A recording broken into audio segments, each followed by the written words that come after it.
On behalf of my family, thank you for being here to celebrate the life and legacy of my father, Thomas MacDonald Oakes. Born in Scotland on March 11th, 1938, he died in Providence a week ago today, December 11th, 2020.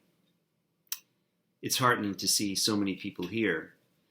We have guests from England, Italy, California, and a half dozen other states. Family and friends from the many tributaries of Tom's well-lived life. My father was a force, a man of tremendous energy and wide-ranging talents.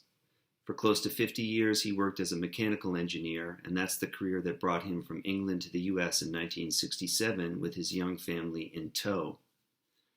He put in 3 decades at Cumberland Engineering in Pawtucket, and I recall that he commuted to work via city bus, walking the last half mile no matter the weather or the condition of his knees.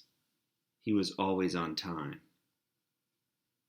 But my dad's day never ended at the close of work. He was occupied in the evenings and on the weekends as a singer in the choirs of Grace Church and later St. Stephen's, as a member of the Cabot Street Players and other groups doing musical theater. That's where he met his wife and my stepmother, Pat Fuller. As a dramatic actor, treading the boards at theaters in every corner of the state. As a very active grandfather to Graham, Griffin, Olivia, and Thomas. And as a 48-year veteran and deeply engaged member of Alcoholics Anonymous. Tom knew how to put in a shift. My dad sponsored dozens of his fellows in the program through the decades.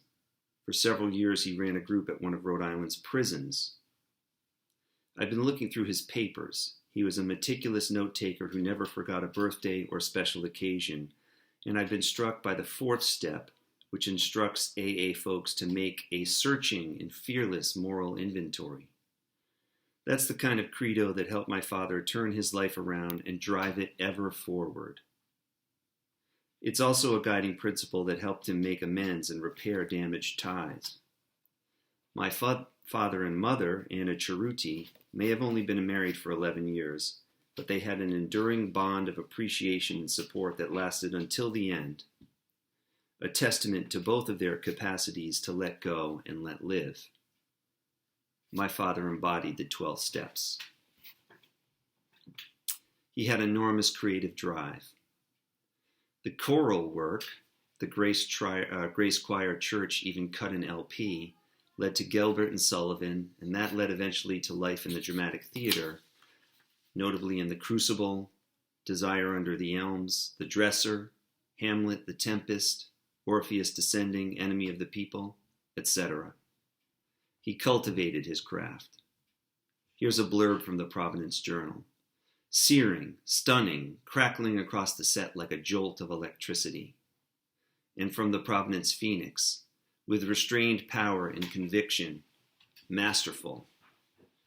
I'm not too sure about the restrained part, but you get the idea.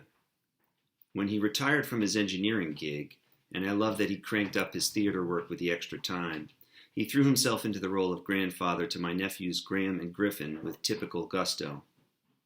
My sister and brother-in-law, Vahid, lived in Sharon, Massachusetts at the time, and had an awesome yard that backed up into the woods. With Graham, he constructed a fort out of fallen branches and hoisted a red felt dragon flag that he had embroidered.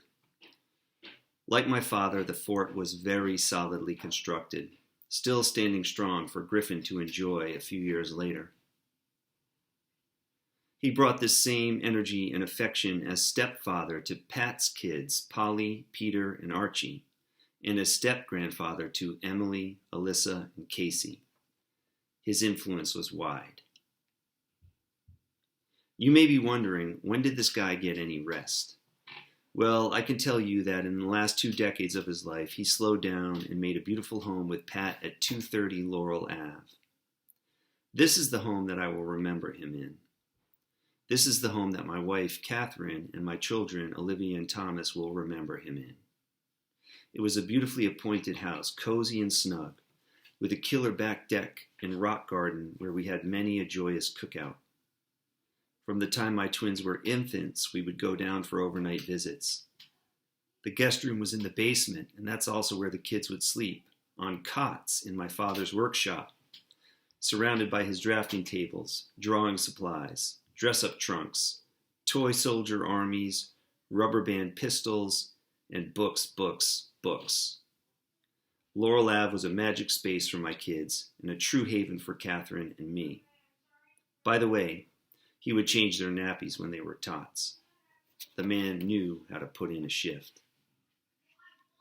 The last 18 months of my father's life were difficult, and I want to express my gratitude to Kellen Allegio and the CNAs for making sure he was comfortable and cared for throughout that time.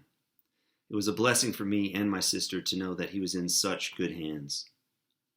It was during this period that my sister and I started taking my father to AA meetings. In person at first, and then on Zoom.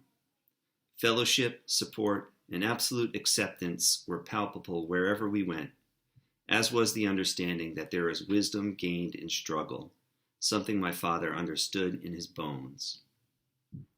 He put in a great shift, and Katie and I are so proud of the life he lived. Thank you.